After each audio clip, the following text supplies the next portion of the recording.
आता आपण बघणार आहोत तुला जपणार आहेचा एपिसोड रिव्ह्यू.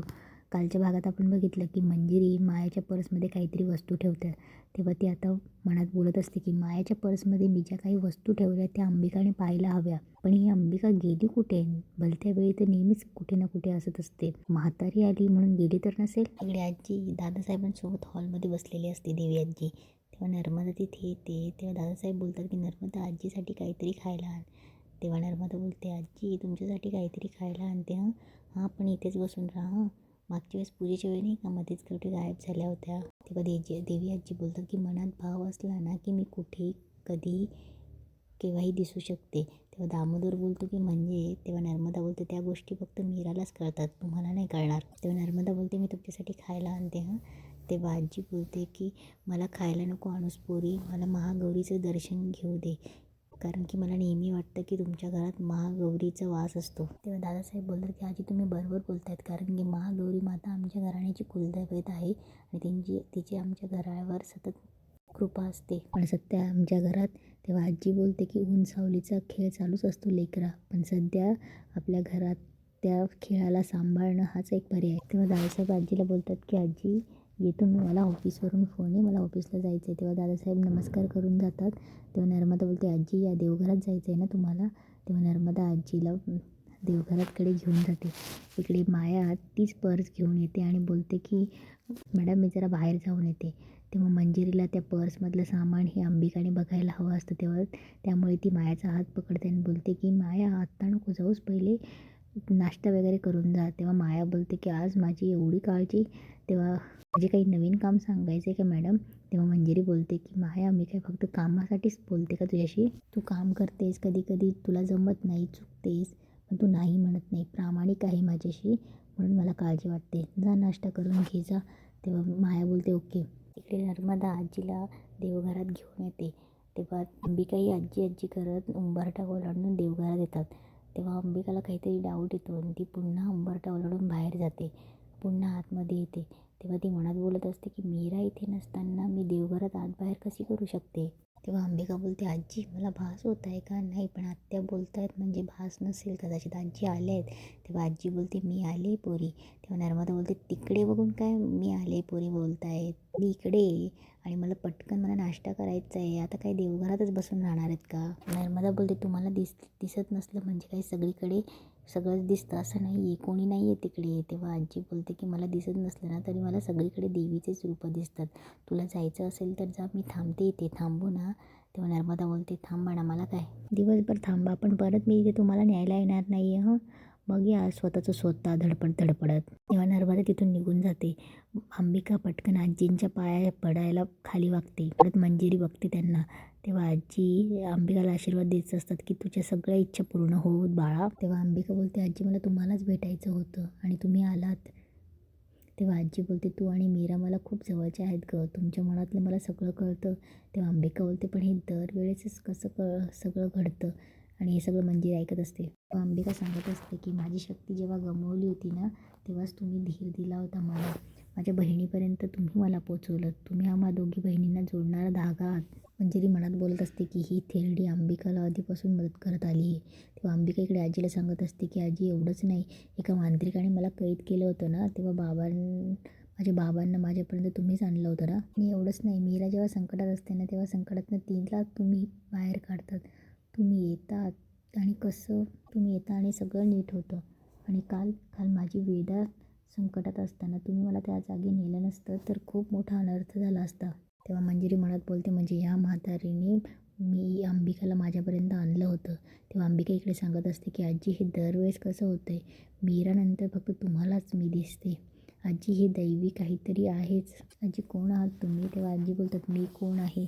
अगं आपल्या लेकींचा लळा असलेली मी एक म्हातारी आहे फक्त, आणि मातृत्वाची शक्ती काय असते हे तुला सांगायला नको हो ना. आणि वाईट शक्ती कितीही बलवान असली तरी दैवशक्ती निरागस व्यक्तींच्या पाठीशी उभी राहतेच, मग ते रूप कुठलेही असो. दुष्ट प्रवृत्ती कधीच सत्याच्या पुढे टिकाव करू शकत नाही. त्यांचा अंत हा होतोच आणि तो अंत करण्याची जबाबदारी विधात्याने दुसऱ्या कोणाला तरी दिलेली असते.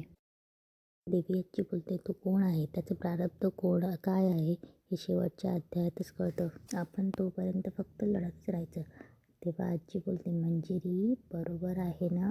तेव्हा आजी मुद्दामच बोलते, मागे कोणी आलं आहे का? मंजिरी मागे गुपचूप ऐकत असते. तेव्हा मंजिरी मूड चेंज करते आणि आतमध्ये देवघरात येते आणि बोलते, झालं का देवी आईचं दर्शन? देवी आईकडे काय मागितलं? तेव्हा आजी बोलते, मी काय मागणार? तीच देते. खड्ड्यात पाडणाऱ्याला हात देते, वाट वाकडी करणाऱ्याला ठेच देते. तिला कळतं गं सगळं. तेव्हा मंजिरी मनात बोलते, या म्हातारीला मारण्याचा प्लॅन केला होता, हे कोणाला सांगणार तर नाही ना? मंजिरी मनात बोलत असते, आधीच मला मायाचं टेन्शन आहे. तिची पर्स अंबिकाने बघायला हवी. काय करू? अंबिकाला बाहेर घेऊन गेलं पाहिजे. काय करू? तेवढ्यात आजी बोलते, गेलं पाहिजे. मंजिरी, मला आता इथून बाहेर गेलं पाहिजे. तेव्हा मंजिरी बोलते, या. तेवढ्यात आजी बोलते, देवी पुढचं कुंकू लाव गं मंजिरी मला. तेव्हा मंजिरी बोलते, मी? तेव्हा आजी बोलते, हो. तेव्हा आजी बोलते, काय झालं? तेव्हा मंजिरी थोडी शांतच असते. बोलते, नाही. तेव्हा आजी बोलते, लावतेस ना? तेव्हा मंजिरी कितीतरी जीवावर बोलते की हो. तेव्हा मंजिरी तिथून कुंकू घेते. आजी पुन्हा पुन्हा विचारते, काय गं, लावतेस ना? हळद पण लाव. तेव्हा मंजिरी बोलते, हो. तेव्हा मंजिरी हात थरथर करत कुंकूनी हळद आजीच्या कपाळापाशी नेते. पण मंजिरीचा हात खूप थरथर करत असतो. तेव्हा आजी बोलते, अगं लावतेस ना? तेव्हा अंबिका मनात विचार करत असते की आई का एवढ्या घाबरल्या आहेत? तेव्हा मंजिरी हळद कुंकू लावते, पण तिला काहीच होत नाही. तेव्हा तिच्या जीवात जीव येतो. तेव्हा आजी बोलते, मी पण लावते हां तुला. तेव्हा मंजिरी आजीचा हात धरून हळद कुंकू घेते आणि कपाळाला लावते. आणि तेव्हा आजी बोलते की मंजिरी, आता गेला पाहिजे हं मला. तेव्हा मंजिरी बोलते, हो. तेव्हा आजी बोलते, चल मला बाहेरपर्यंत सोडतेस ना? तेव्हा मंजिरी घाबरत घाबरत बोलते, मी. तेव्हा आजी हात पुढे करते, मंजिरी हातावर हात घाबरत घाबरत ठेवते आणि आजीला देवघरातून बाहेर घेऊन जाते. इकडे नाश्त्याला माया आणि दामोदर असतो. तेव्हा नर्मदा मायाला पोहे वाढत असते. तेव्हा माया फोनमध्ये असते आणि ती पोह्याची बिल बाजूला करते. तेव्हा मग नर्मदाला राग येतो आणि ती बोलते की हवं आहे ना ते स्वतःच्या हाताने घ्या, इथे मी मोलकरीण नाही आहे. तेव्हा माया बोलते, आत्या हळू, नाही तर फुटाल. तेव्हा नर्मदा बोलते, देईल अशी आहे. तेव्हा दामोदर बोलतो की बायको शांत हो. तेव्हा नर्मदा बोलते की मी काही मोलकरीण नाही आहे सगळ्यांचं करायला. त्यात दादाने त्या आजी थेरडी म्हातारीला माझ्या डोक्यावर आणून बसवलं आहे, आता तिची पण सेवा करा. तेव्हा दामोदर बोलतो, बायको मला वाटतं या आजी सारख्या आपल्या घरी येतात. या अंडरकवर एजंट नसतील ना, तेवढं तिथे अथर्व आणि अनन्याही येतात. तेव्हा अथर्व बोलतो, काय झालं आणि कोण आहे आपल्या इथे अंडरकवर एजंट काका? तेवढ्यात आजीला मंजिरी घेऊन येत असते. अंबिकाही तिच्यासोबत असते. मंजिरी मनात बोलत असते, ही म्हातारी घरी आली ना काहीतरी घडतच असतं. पण जाऊ दे, मला तो विचार करण्यापेक्षा ना आता माझा संशय हा अंबिकाच्या मनातून गेलाच पाहिजे. त्यामुळे मला काय करायचं ना ते बघावं लागेल. मायावर सगळं ढकलून मोकळी होते. तेवढ्यात आजी जोरात बोलते, चालेल चालेल. तेव्हा मंजिरी बोलते, काय? तेव्हा आजी बोलते, काही नाही गं, काहीतरी आठवलं, तुला काहीतरी सांगायचं होतं ना मला. तेव्हा मंजिरी बोलते, हो. तेव्हा मंजिरी पुढे आजीला सांगत असते की हो, गेले काही दिवसात आमच्या घरात काहीतरी विचित्र घडतं आहे, काहीतरी अवघोरी वाटतं आहे. काल माझी नात खड्ड्यात पडली, असं तसं मंजिरी स्टोरी सांगत असते तिच्या बाजूने सेव्ह करत. तेवढ्यात आजी बोलते, तुझं कोणावर तरी संशय आहे का? तेव्हा मंजिरी बोलते, हो, मायावर. कारण की तिच्या पर्समध्ये मी काहीतरी अघोरी अशा वस्तू बघितल्या आणि म्हणून मला तिच्यावर संशय आहे. मागच्या काही वेळात ती तांत्रिकाकडे पण जाऊन आली होती. तिला पूर्णपणे मायावर ढकलून अंबिकाच्या मनातला संशय दूर करायचा असतो. तेव्हा मंजिरी बोलत असते की मला कळत नाही की तिच्या खोलीत जाऊन तिचं कपाट, पर्स हे सगळं कसं बघायचं. माझ्या याच्याने नाही होणार ते. मंजिरीचं पूर्ण हे असतं की अंबिकाने जाऊन ते बघायला पाहिजे. तेव्हा मंजिरी बोलते, आणि मीराला जर हे का कळलं तर तिला खूप वाईट वाटेल. मोठी बहीण आहे ती तिची. कधी कधी मी विचार करते की जाऊ दे, जे होईल ते होईल. तेव्हा आजी मनात बोलत असते की मंजिरी, तुला हवा तो खेळ खेळून घे, म्हणजे अंबिकाने तुझ्या मनात सारखं वागणं इष्ट ठरेल. तुझा अंत ठरलेलाच आहे. तेव्हा अंबिका जोरात बोलते, नाही आई, उलट आत्ता त्या मायाचं संशय आहे तो बरोबरच आहे. ती करते नाही सगळं, तिची पर्स बघायची ना, तुम्ही काळजी करू नका आई, मी बघते. म्हणजे काय सुरू आहे ते आपल्याला लगेच कळेल. अंबिका तिथून चालली जाते. तेव्हा आजी बोलते मंजिरीला, चल आपल्याला निघायचं आहे ना. तेव्हा मंजिरी बोलते, हो. इकडे माया बोलते, चला मला उशीर होते, निघते मी. तेव्हा नर्मदा तिला बोलत असते की तू माझ्याकडनं मागून घेतलेस ना तेवढं संपव आणि मग मी. ते पण माया ती पोह्यांची बाजूला करते आणि बोलते की थँक्यू आत्या. तेवढ्यात माया पर्स घेणार, तेवढ्यात तिथे अंबिका आलेली असते. अंबिका चिडून तिची पर्स खाली पाडते.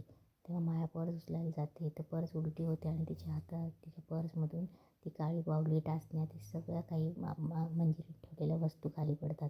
तर ती नर्मदा बघते. नर्मदा ती बाहुली आणि ते लिंबू उचलते आणि हातात बघते आणि बोलते, हे काय, हे काळी बाहुली आहे. आणि नर्मदा एकदम अशी फेकते आणि घाबरते. तेवढ्यात मायाही घाबरत असते की मायाला कळत नसते की माझ्या पर्समध्ये हे कसं आलं म्हणून. तेव्हा अथर्व, अनन्या, दामोदर सगळे शॉक होऊन उठून मायाकडे बघत असतात. मंजिरीचा हेतू साध्य होतो आणि इथेच आजचा एपिसोड संपतो.